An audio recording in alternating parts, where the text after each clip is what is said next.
இச்செய்தியை வழங்குபவர் Aalayam associates private limited property developers. Aalayam associates private limited, number 52, third floor, 3B, Ram Darbar, sterling road, Nungambakkam, Chennai 6,34,000. Kanchipuram மாவட்டம் உத்திரமேரூர் பணிமனையில் இருந்து பல்வேறு கிராமப்புற பகுதிகளுக்கு செல்லும் அரசு பேருந்துகள் மோசமான நிலையில் இருப்பதாக சமூக ஆர்வலர்கள் பொதுமக்கள் மத்தியில் குற்றச்சாட்டு எழுந்து வருகிறது. மழை நேரங்களில் பேருந்தின் மேல்கூரை ஒழுகியதால் பேருந்துக்குள் பயணிகள் குடைபிடித்தபடி சென்ற பல சம்பவங்களை பார்த்திருக்கிறோம். பயணிகளுடன் சென்ற அரசு பேருந்து நடுவழியில் பழுதாகி நின்ற நிலையில் அதை பயணிகளே பின்னால் இருந்து தள்ளும் நிகழ்வை கேள்விப்பட்டிருக்கிறோம். அரசு பேருந்து ஒன்று பின்பக்க கண்ணாடி இல்லாமல் சென்றதும் மற்றொரு பேருந்தில் செல்லும் வழியில் படிக்கட்டு தனியாக கலண்டு விழுந்த நிகழ்வுகளும் நடந்துள்ளது. இவை அரசு பேருந்து குறித்து வரும் விமர்சனத்தை உண்மை என சொல்ல வைக்கும் சம்பவங்களாக இருக்கின்றன.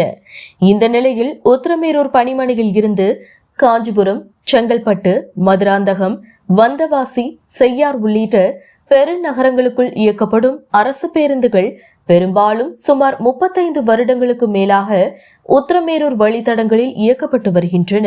சாலை போக்குவரத்து பயன்பாட்டிற்கு தகுதியில்லாத ஓட்டை உடைசல் பேருந்துகளை பல ஆண்டுகளாக பழுது பார்த்து பயன்படுத்தி வருகின்றனர்.